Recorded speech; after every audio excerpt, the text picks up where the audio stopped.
I am back. Um, Yesterday, I kind of talked about how it's difficult many times for INFPs to get our financial situation together. Um, and it's just because I'm not sure why. I guess like we tend to be so creative and not terribly materialistic that we kind of forget. At least that's what happens with me is I'll forget about bills. I'll forget how much money I have in the bank because I'm not focused on money. I'm focused on, okay, I want to write my next book, and I will spend like 9 hours writing a book, like working on my stories, and or like some other artistic endeavor, and we forget about the important things, like those other important things, because art is important too, like paying bills and not spending money and spending money that you don't have, not spending money that you don't have.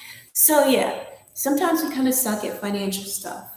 And that's why I've been talking about it lately on here because I want to get better at it. And I'm sure there are other INFPs out there who want to also.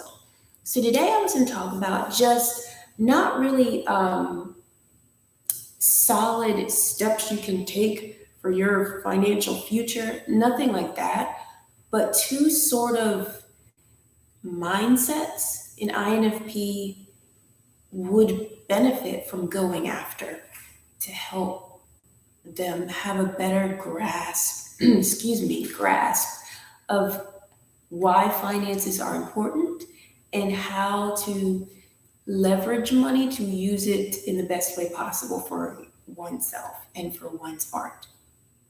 I hope that made sense. Okay, so the first sort of goal in our thinking is to see the importance of investing in ourselves first by learning about money management and about finances. Because I've always grown up just thinking like materialism is bad. That was part of, my parents were super religious, and that was one of their like main beliefs. Materialism is not good. And even if I hadn't been raised in that religion, I think that I would probably still feel that way as an INFP who just, you put more stock in other things like friendship and supporting people and you know stuff like that. But at the same time, it takes money to buy your art supplies. If you're a writer, you need a laptop, or at least money to buy a notebook and some pens. Um, and even for like making YouTube videos, so you can connect with other writers, you got to have like a laptop, like I said, or at least a phone or something. And all that stuff costs money. Plus, like there's food. You need food, a place to live. So, in order to support yourself, ways to best support yourself is what I'm trying to say. For example, there are seven types of income streams, and it's good for INFPs to learn things like that so we can learn how we can use our art, our talents and abilities to become one or more of those income streams. And that way, before you know it, you have money coming in from seven different places. And it's all from doing things that you enjoy and not necessarily from a 9 to 5 job that you hate. So, if we learn a little bit about money, if we educate ourselves, then we don't have to worry about it so much. I think sometimes what we tend to do is when we see something that's big and scary or something we don't understand, we run from it or we pretend it doesn't exist. But that just makes it worse. That's what happens with finances. I know that's what happened with me. So instead of doing that, it's good to educate ourselves. And nowadays, you can do that for free. On YouTube, there are some awesome channels that go over the ins and outs of money. There's one girl named Vanessa who has this amazing channel about finances. And I'll add a link to that so you can easily access her channel. She like breaks down the seven income streams and how you can best use them so that you can have an enjoyable, happy life and work doing things that you love and make plenty of money doing it. Um, so yeah, it'll only benefit us if we take the time to educate ourselves about how to make the money that we need to make to survive and be happy. Because money may not bring happiness in itself, but it does contribute to happiness. It really does. I started doing this, guys started working along, so I apologize.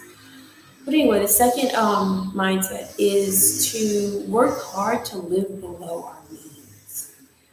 Um, and that, even for people who are not materialistic, it's difficult when you live in a culture where you turn on the TV or you go to YouTube and you hear a commercial where someone's saying, you deserve the best.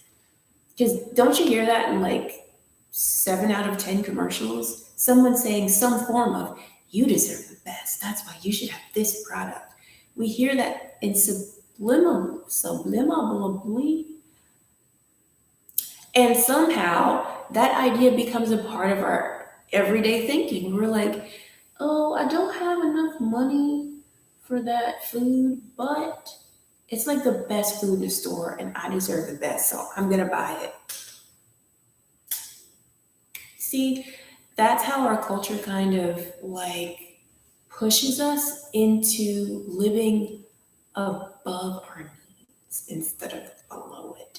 And even just using the term live below your means, it sounds bad.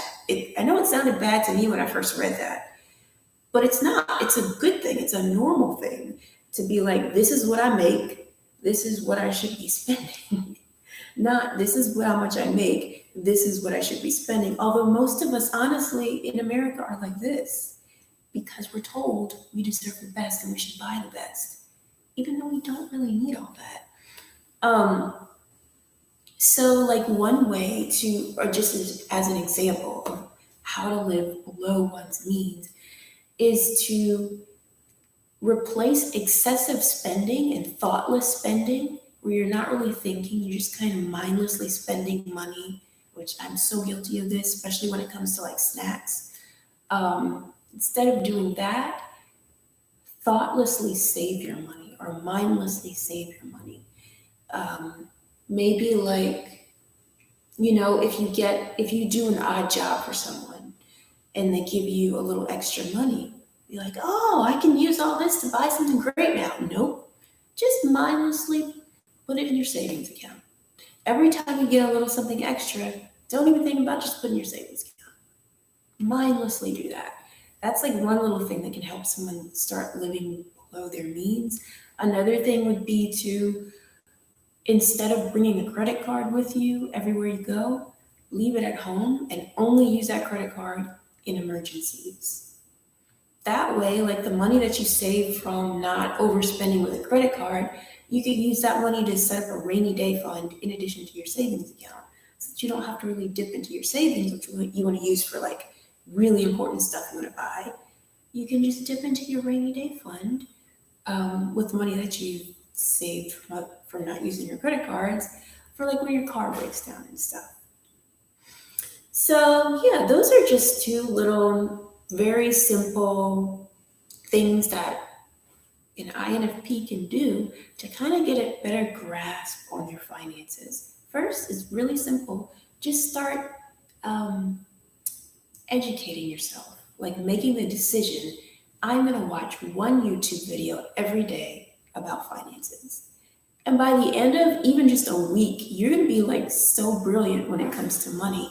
And you're already going to have a plan of how to save money for just that week. So can you imagine how incredibly smart about money you're going to be after watching one YouTube video a day for a month? So it's really worth it if we invest in ourselves by learning more about how to manage money.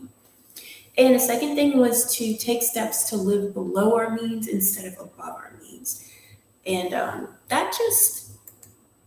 it really helps us to save money. And it's also another way of investing in ourselves instead of investing in all of the businesses around us that are trying to take our money. Oh, I'm really tired today. So that's why I'm losing my voice, and I apologize for that. But thank you so much for watching, and I hope you also check out Vanessa's YouTube channel. Her last name, I'm not sure how to pronounce it. It's spelled Lau.